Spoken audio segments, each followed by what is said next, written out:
yun bilang Mali po. attorney. Kasi binasa lang niya, Miranda rights sa Pilipinas. Hindi niya sinabi na may karapatan ng presidente na iharap muna sa lokal na hukuman para masigurado ang kanyang mga karapatan ay nare-respeto ng mga nag-aaresto mga pulis at yung karapatan ng provisional liberty na bibigay ng lokal na hukuman. Alam nyo, lahat ng aking mga sinabi ay dapat, hindi naman automatic yan ay lahat sakay sa eroplano.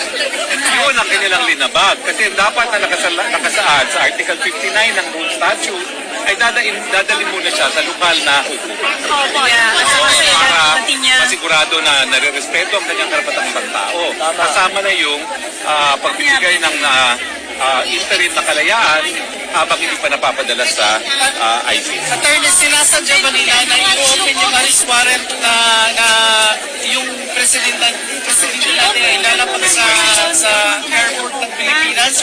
Sinasadya ba nila? Sino po ang may pakana doon? Kasi sabi nila ngayon talagang may pakana. Pakana talaga dyan ang Marcos at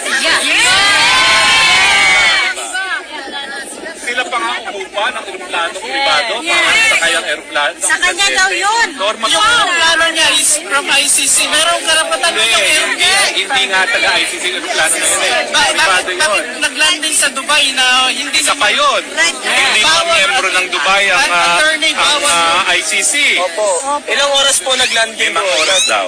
ba yun bilang Mali po. attorney? Kasi binasa lang niya, Miranda rights sa Pilipinas. Hindi niya sinabi na may karapatan ng presidente na iharap muna sa lokal na hukuman para masigurado ang kanyang mga karapatan ay nare-respeto ng mga nag-aaresto mga pulis at yung karapatan ng provisional liberty na bibigay ng lokal na hukuman.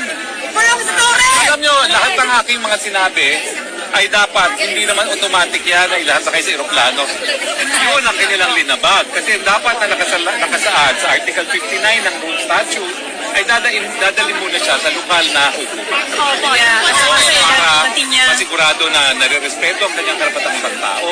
Kasama na yung pagbibigay ng interim na kalayaan habang hindi pa napapadala sa ICC. Attorney, sinasadya ba nila na i-open yung arrest warrant na yung presidente natin ay lalapag sa airport ng Pilipinas? Sinasadya ba nila? Sino po ang may pakana doon? Kasi sabi nila ngayon talagang may pakana. Pakana talaga dyan ang Marcos at